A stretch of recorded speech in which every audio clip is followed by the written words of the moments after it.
Today we're going to talk about the question, is AI alive? And that requires, what does alive mean?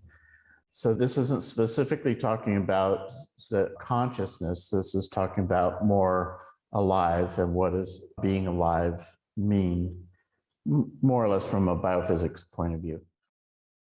So life, in its very most basic function, is it transforms energy into heat. And it does work with the difference. And a plant uses photosynthesis to convert sunlight into chemical energy that it can use to grow. And other forms of life use things that they eat, basically.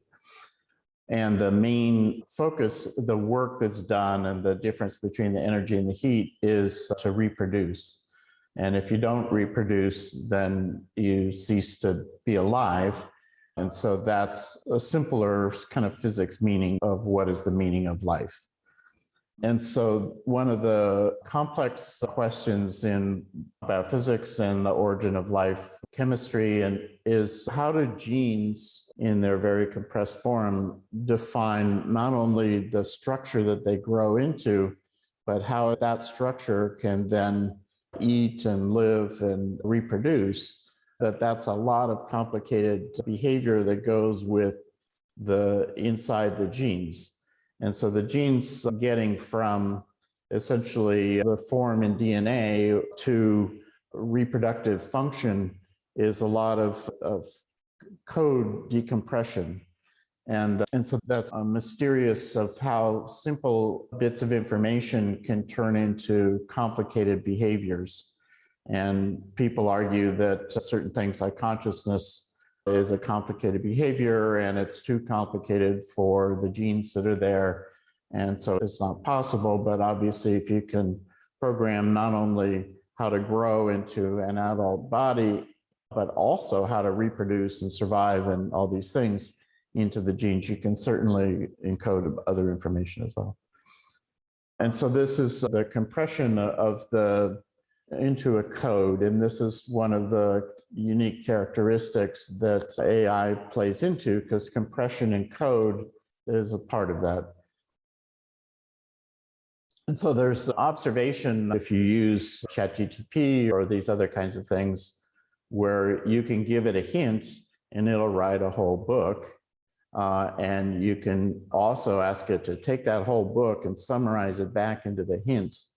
And so it may well be that over time, more of the information and the content and the chatter on the internet will be in this uncompressed form, which is the expanded form, but the essence of what's being communicated is only the hints, really. And genes and the way compression works in biology and biochemistry are similar to that. And so it's an interesting parallel.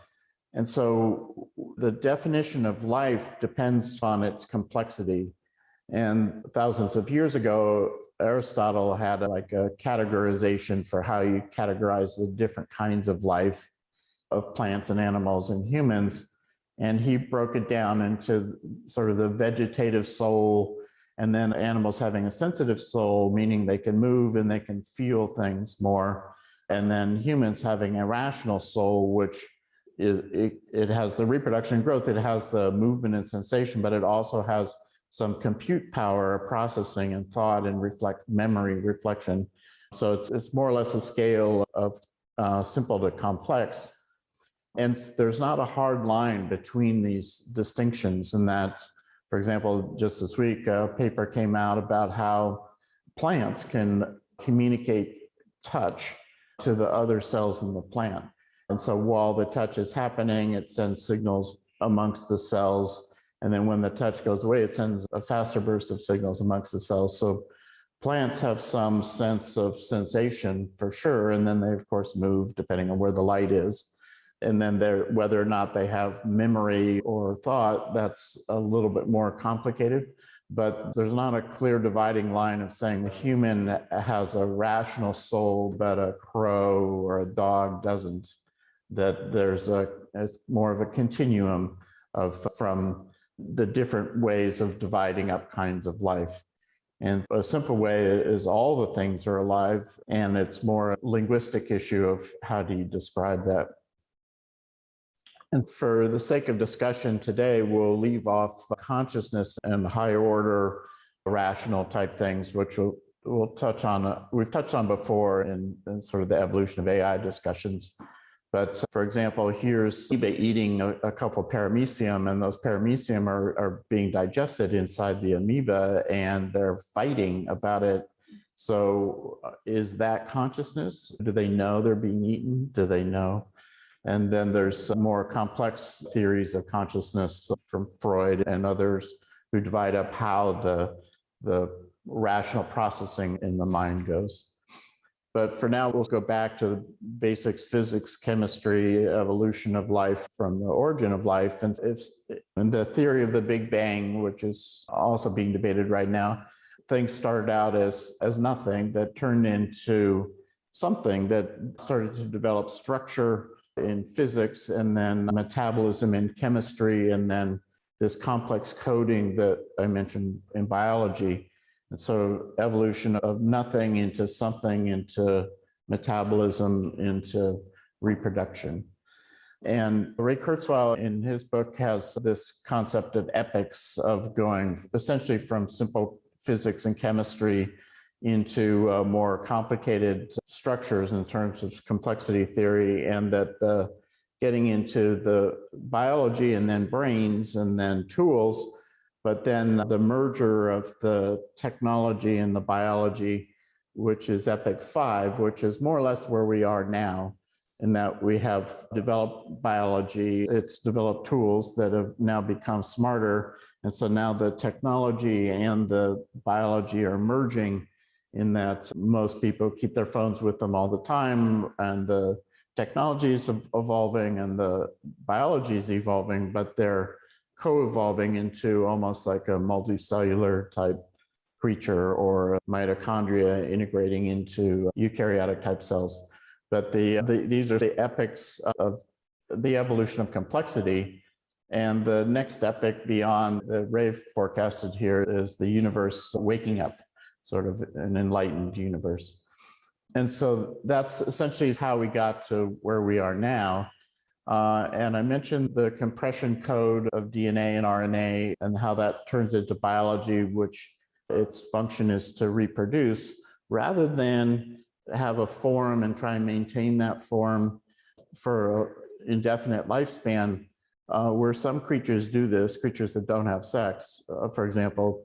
But what's evolved to be the reliable reproductive dominant kind of biology is sexually reproduction with a defined lifespan.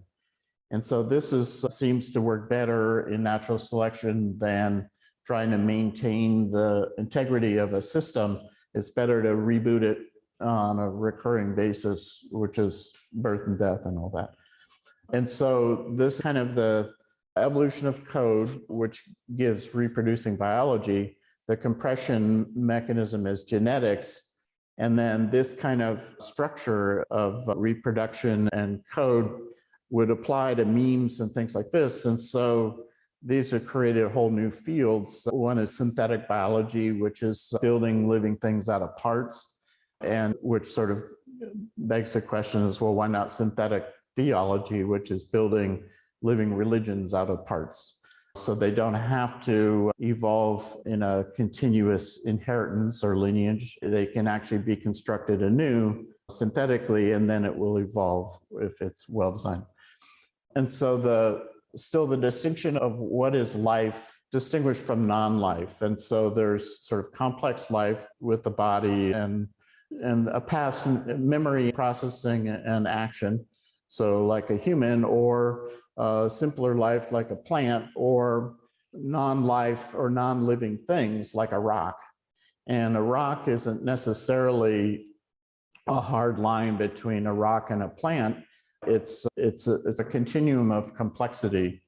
And a human holding a phone is more complex than a human not holding a phone.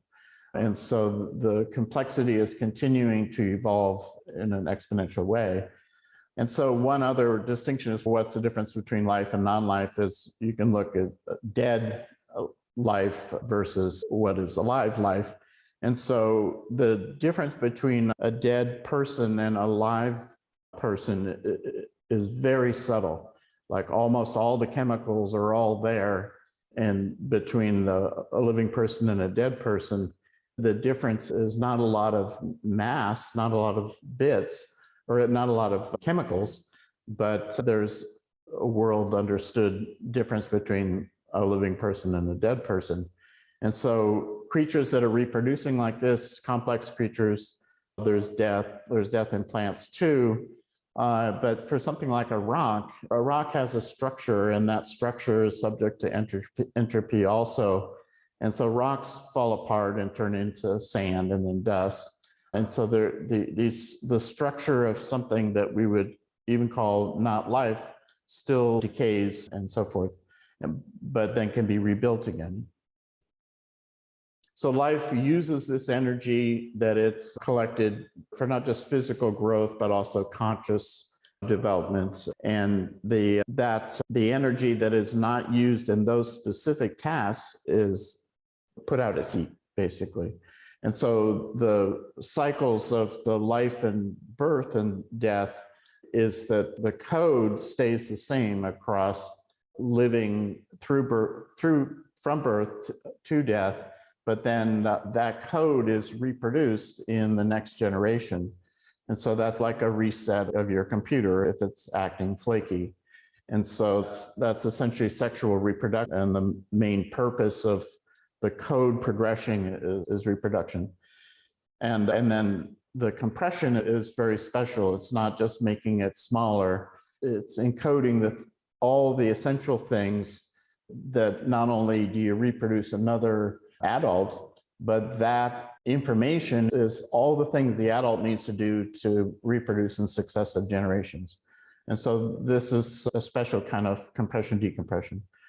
And so these things seem to apply in that there's experiments trying to figure out what is the minimum kind of life. And Craig Venter has published about in 2010, the minimum cell, where they took a very simple small cell that is alive, and that has about 1,000 genes and about 1.2 million base pairs of DNA. And that they took those genes and started taking them out one by one and seeing at what point does the cell stop to reproduce. And they got it down to, I believe, 473 genes, that if you take any one of them out, the cell no longer produces. And so that's the minimum self-reproducing viable cell. And about a third of those genes, they don't even know what they do yet, and they're working on that. But what is the central minimum code of defining a reproducing life form, and what are the essential elements of that? And once you understand that, then you can build synthetic life in newer, better ways.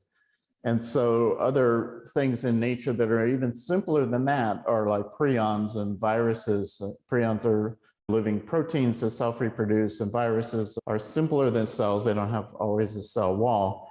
And so these things reproduce, but people argue that they're not life because they're not a cell. And then, of course, more complex things in gene, like memes, which Richard Dawkins more or less invented, they also reproduce.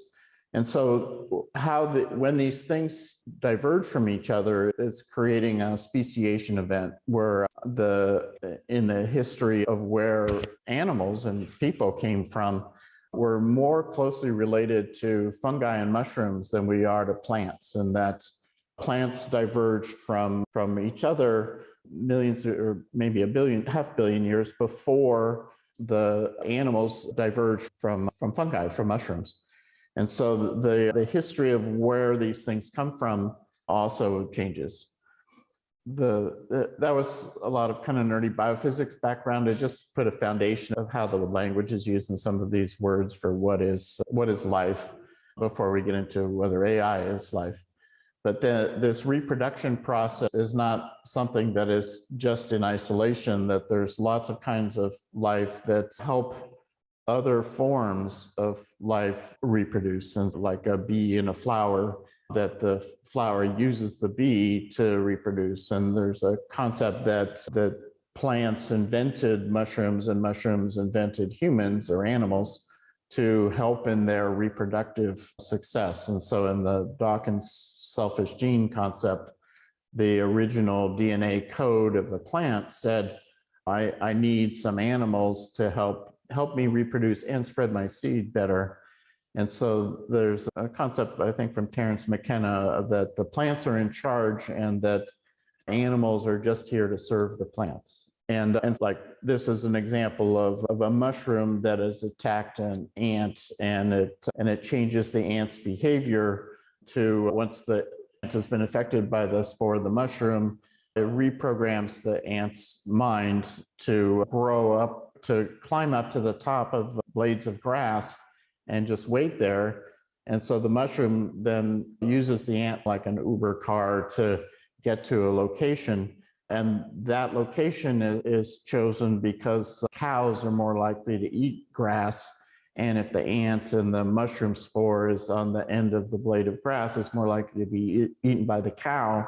And so the mushroom then is getting into the stomach of the cow, where it can then further reproduce in its life cycle and come back out the other end. And so this is like a multi-species kind of program that's all coded in the code of the mushroom that's controlling the ants and the cows and the grass and the whole situation. And so that's a complicated behavior that's coded in a very small number of genes. And so that code compression is very efficient. And so if you look at, say, the effort to go to Mars from a different perspective, like Elon's original idea, business plan was to put a plant on Mars with a video camera and have people be able to watch the plant on Twitter or whatever and charge money for it. And so that was the concept of how do you get a business started that would pay for getting to Mars. But the life form going to Mars would be a plant. And so the plant did that program the mushrooms to program Elon to go through all that effort to take the plant to Mars? Or is there something else going on? Conspiracy theory. And so we've talked before about this evolution from atoms, like the carbon chemistry and life, and converting into bits for the essential information. So this is another form of compression of you can transform information that's stored in chemicals into the same information that's stored in bits. And so you can go from atoms to bits, or from bits to atoms, or if you're synthesizing chemistry, or if you're essentially observing it into the computer. And so this is part of the longer term evolutionary process of going from not just atoms entirely to bits, but hybrids in between, where we are right now, where we're DNA biochemistry, but in a world of information in our phones and the internet and so forth.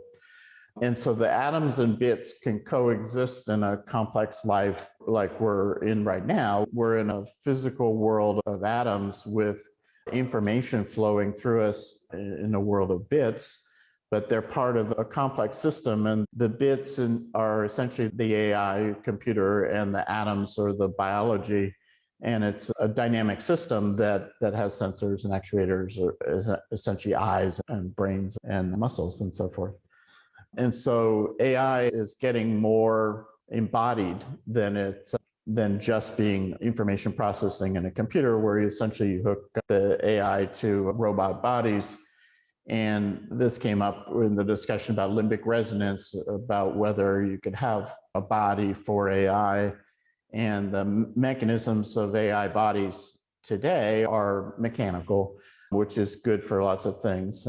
But the mechanical body doesn't resonate as well with the biological body because their mechanisms are different. And a frequency resonance is something going between two different entities that are similar, that have resonant behavior, and not everything does. And so the capabilities of doing things in the world of bits they have different constraints and different resonances than in the world of atoms. And like an obvious one being that bits can move at the speed of light and atoms can't. And so that enables new kinds of phenomena that they don't exist yet and will have an unpredictable future. It might be good or might be bad. And one of the fears that people have is the AI becoming smarter than people. And for those people who are concerned about being in control and being the dominant one, this is a huge fear that they won't be in control anymore and the AI will be the dominant one. And so that's a profound fear for some people, but not all people. And we talked before about the evolution of biology from simple to more complex, adding in sensors and brains and processing power and then tools. And the tools are going through this same cycle of from simple to complex, getting smarter and having many of the capabilities of biological intelligence in life. And that's all from the evolution of complexity in biochemistry. But the biochemistry, we're all cousins of each other, but we create information that it can be represented in bits. And so we're having a kind of a branch of not just going from biochemical life into electronic life, but the substrate is changing. And so this is like a speciation event that happens in biological evolution, where species who used to be the same, who used to be able to breed with each other, become different enough into different camps where they breed with each other within their camp, but they become more and more different, and then they can't breed with each other anymore. And that creates a new species.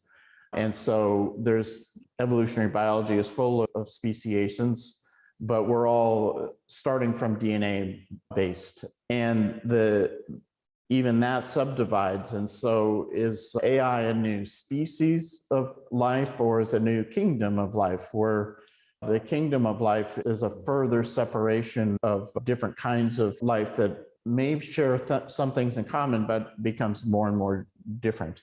And AI-based life or information-based life is starting to emerge like another kingdom of life that can't interbreed with biological life, but the information is similar and related. And so to expand out that is, why do we not see life, either information life or biological life, on other planets or in the solar system so far? And that's Fermi's paradox, which is, where is everybody? Where are all the other life forms if they evolved here? And so this may be that it's a natural evolutionary cycle of life to start out as biochemistry and then turn into information. And the information may be the form of life that exists abundantly in the universe, but we're not even evolved enough to see it or be there. And so this is an explanation, they call it the transcension hypothesis, where our biochemical life turns into information life that evolves into increasing complexity, as it has been, but it becomes quieter and smaller and less visible, because the information that's stored on the phone is much more compressed than the information that's stored in your body. And another favorite movie is this one, Contact, written by Carl Sagan, which was that the alien life that we might experience may not be biochemical life at all. It might have started that way long ago, far away, but our experience of it may be in a totally different kind of dimension that we don't define as life now. We say, oh, that's data, but it can be alive. And so this evolution of biology into smarter tools, into AI, which has memory and processing, is expanding, adding in consciousness about the past and predictive ability about the future. And so that's essentially where we are on the evolution of complexity. But the fundamental building blocks of all this is that it's information plus computation. And so there's the information that's in biochemistry, but you're adding computation to that, which is biochemistry and metabolism in biology, but it's AI in computers. There, I'll stop with the slides. So does anybody, that's a lot of material to digest, and most of it is to just set a foundation for some of the kind of biophysics point of view of how does life evolve, and is AI alive, is some of these kinds of questions. Any thoughts? This isn't so much. First of all, that's fantastic. That was fantastic. Thank you for that. And I don't know if this is so much a question or a comment, but I was thinking a lot about plants and this encoded imperative to propagate, and then information as maybe another kingdom of species. And does information have encoded within itself the need to propagate? And wondering if you had, and then an extension of that, is information another tool of plants? Is that a hypothesis? Or might these be two competing kingdoms? And do you have any comments on that whole cluster? Yeah, that's a great question. An idea that if genes have the information in the gene, not only to grow into a structure, but for that structure to reproduce and propagate, that's a more complex gene than one that just grows the structure. And the force that's pushing for that is the genes that survive do that, but the ones who don't have the instructions of how can you share this meme easier, they die, or they cease to replicate. And so if you think about it from sharing memes on social media, if you create a piece of information by itself, it'll grow into that thing, but it won't spread.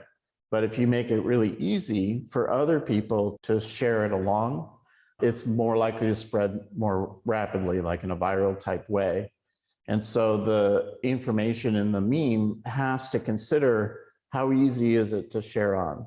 And this is a Richard Dawkins concept of defining that distinction between a gene and a meme, which is the gene, both the gene and the meme can be spread, but the ones that'll spread more efficiently and more widely are those that have the inheritance of how to spread, how to reproduce, more tightly built in.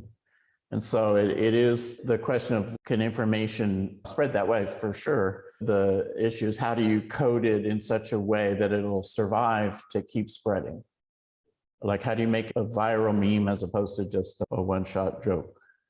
Yeah, I guess the thought I have to that then is jumping to your talk, I think 2 weeks ago, about religion, and some religions have encoded. If we looked at religion as a life form separate from the adherence to the religion, some religions have within it the command to spread. Some don't. All have some attempt to make easily transferable memes, whether or not that impulse to spread them sits behind it. And so I'm just...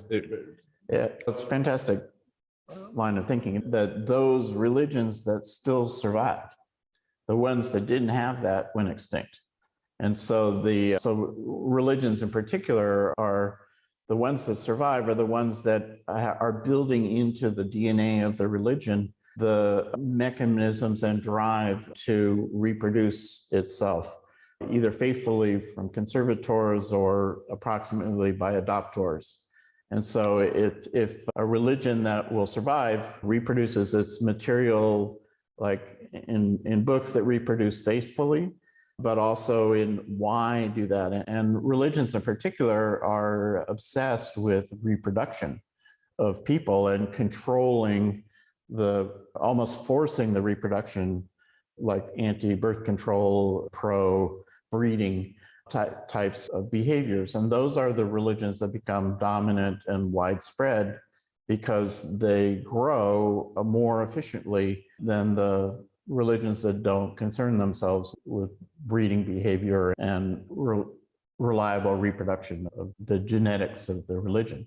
And the religions are just different species of kind of information life forms that can be accelerated by building technology into them So a lot of the modern religions that use written scriptures succeeded more than those that didn't, because their genetics can be reproduced worldwide. And that genetic code over there has the basic strategy for how do you reproduce over there.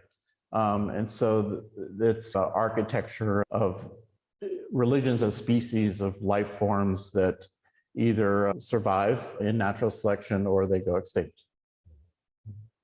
And that's not to say you can't build a synthetic religion using the parts from existing religions that have been tested and proven, and maybe a few parts that, like mutations, that haven't been tested yet. So you can build a synthetic religion out of structures from other religions, plus a little extra frosting. Thank you. Other questions or thoughts? We can go with Rachel online. Hi, Reese. That was wonderful. Thank you so much. I had two thoughts. One was I loved the little diagram of the human evolution and then the human fear that AI will take over. And it feels like that has been a fear for humans for a long time and has come through lots of different myths and stories like Prometheus or The Sorcerer's Apprentice or Frankenstein and all of those kinds of stories. And then I thought it was funny that juxtaposing that idea of fear of going out of control with the notion that we may not have ever been in control and that plants are actually the ones calling the shots.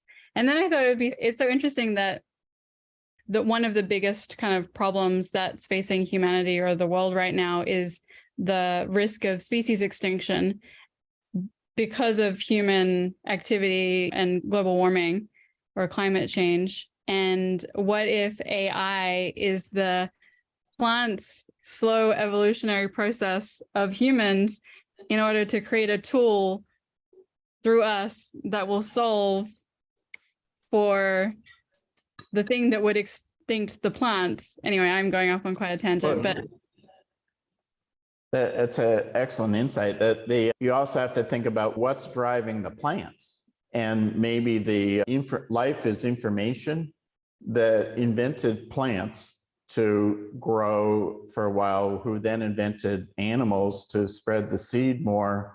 But it's all a strategy to get the information life to other planets and propagate around the universe. So the plants are in charge of the animals, but who's in charge of the plants? And so that's like a turtles all the way down type explanation.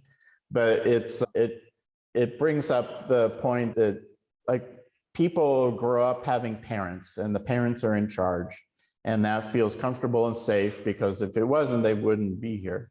And so the people long for that security of a dominant in charge, which is why people invent the concept of gods or governments, like the nanny state government or the religious god who behaves like the parent of our own experience growing up. And that these kind of structures of trust and safety and relying on others to bring that to you are something that's profoundly from the experience of growing up. But then, so people long for that feeling, and as they become responsible for themselves, then they realize the government isn't my parents and the religious God isn't my father. But they just want that. It's just not really there. And so the people want to have somebody in charge, but they don't want to be that themselves. But that kind of leads to the conclusion that there's nobody in charge. This is complex information evolving in a world where there's no designer, there's no boss, there's nobody in charge, there's no government, there's no structure of that nature. It just feels that way, or we have a desire for it to feel that way, that we make things up to feel that way. okay, I had to make the sign of the cross to ensure against any blasphemy on anyone else's part. But other than that, I take all your points. My other question was, or leading on from what you just said and from what Marcus said, that there are a couple of religions that have very successfully propagated themselves without the philosophy that there is a God, and Buddhism kind of jumps to mind, and Tantric Buddhism as a subset of that also jumps to mind. And Tantric Buddhism is especially interesting because very little is written down. And that's one of the precepts, is that you shouldn't write it down, and only certain people should know about it who are ready to know about it. But those have survived, and like they don't have the spread of Buddhism is quite prolific, but certainly not Tantric Buddhism, of Christianity or Islam. But I just wanted to challenge you on that point, that all religions presuppose a paternalistic father figure, because those two particular religions, or religion and subset, one of the founding tenets is that you are God, or, you are consciousness or whatever, even if that consciousness is a servant to plants. Sure. And that's not to say there's one formula that works. In fact, you mentioned extinction, and that the long history of evolution of life is more than 99% of all species that have ever existed in any form are extinct. And so the odds of our species of life, and even the religions that are popular now, going extinct is high. In fact, there's a 99% certainty that they will go extinct. And so it's just a matter of when. And those that will persist longer term have a better survival and better reproductive machinery that for the ecosystem. But ecosystems change, like the climate changes. And so what might work in the climate today may not work in the future. And one of the big changes in the climate of information is the internet and intelligent devices everywhere that can process the information. And so it's a new environment, an electronic information environment that we're changing into. And so the balance of what works best in that environment is changing. And like a strategy that uses old technologies that ignores the new environment are less likely to succeed in the new environment than strategies that embrace the new technology and leverage that to reproduce and grow. Thanks, Reese.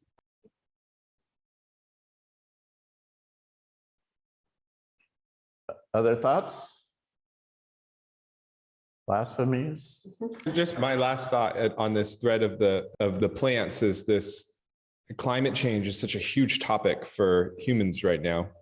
And one of the kind of signatures of proponents of one, man-made climate change has a real impact and is on the course of setting us off into kind of past a point of no return in terms of climate change that could affect our survivability and all that.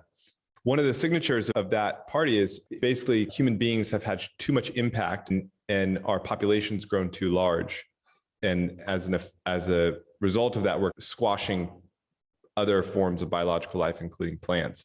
And it's just interesting to think about that thought process from the vantage point of if plants created fungi, created humans, is this a message being sent from plants?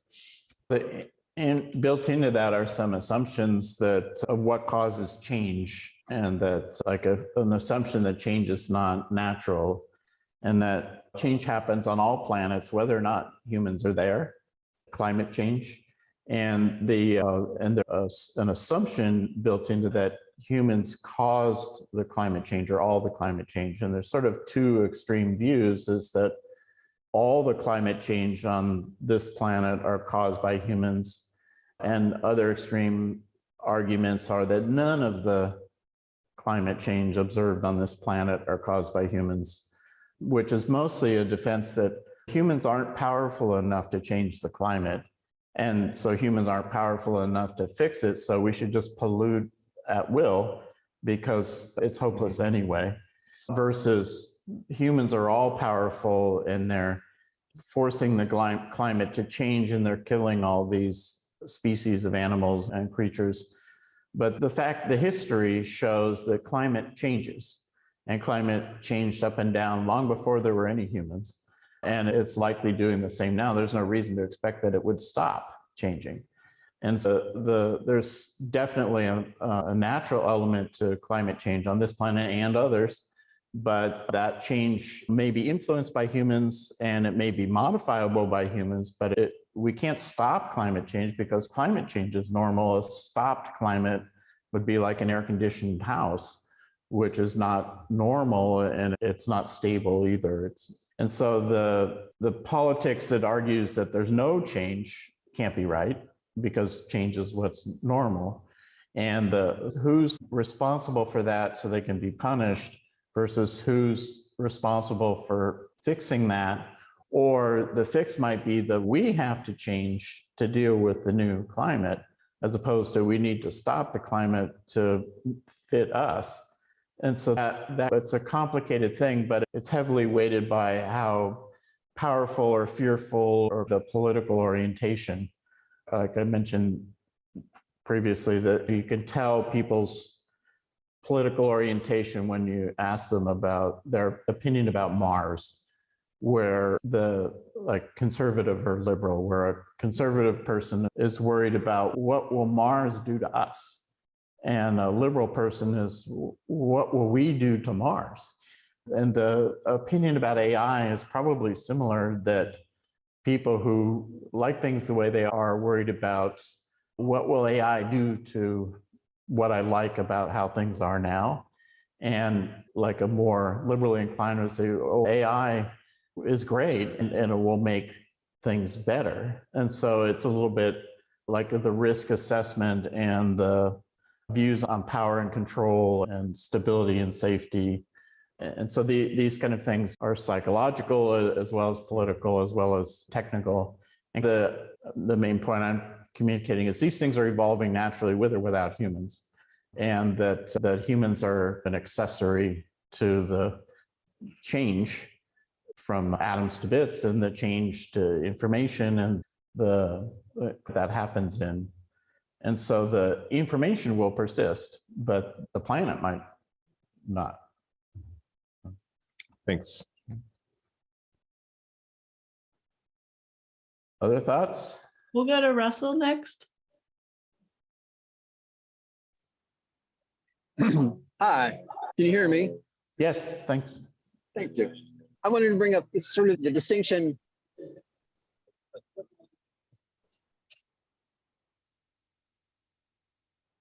Okay. What does Nicole say? God agrees with me? The distinction of that, like, the only game is that you persist into the future. And that the attitude is to then be willing to be resonant with the change that's happening, as opposed to feeling like we're special or something is special and we're above having to deal with the history that brought us to where we are.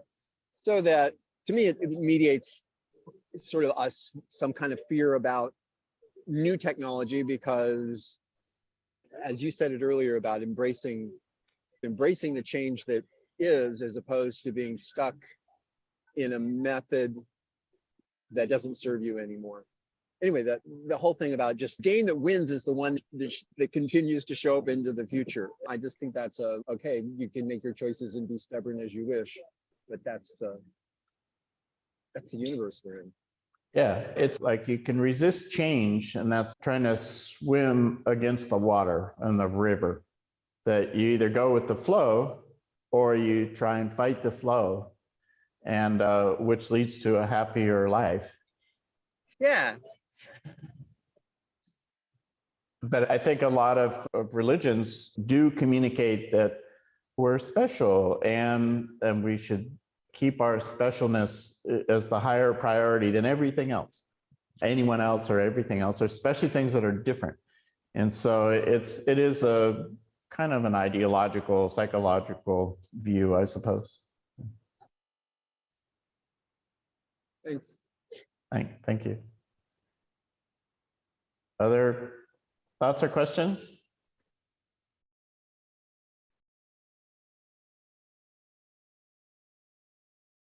Oh, go ahead. I don't see any more hands, so go ahead. Okay, these are both some nerdy technical thoughts and some ideologically challenging thoughts mixed together into a soup to ponder. And but there you have it.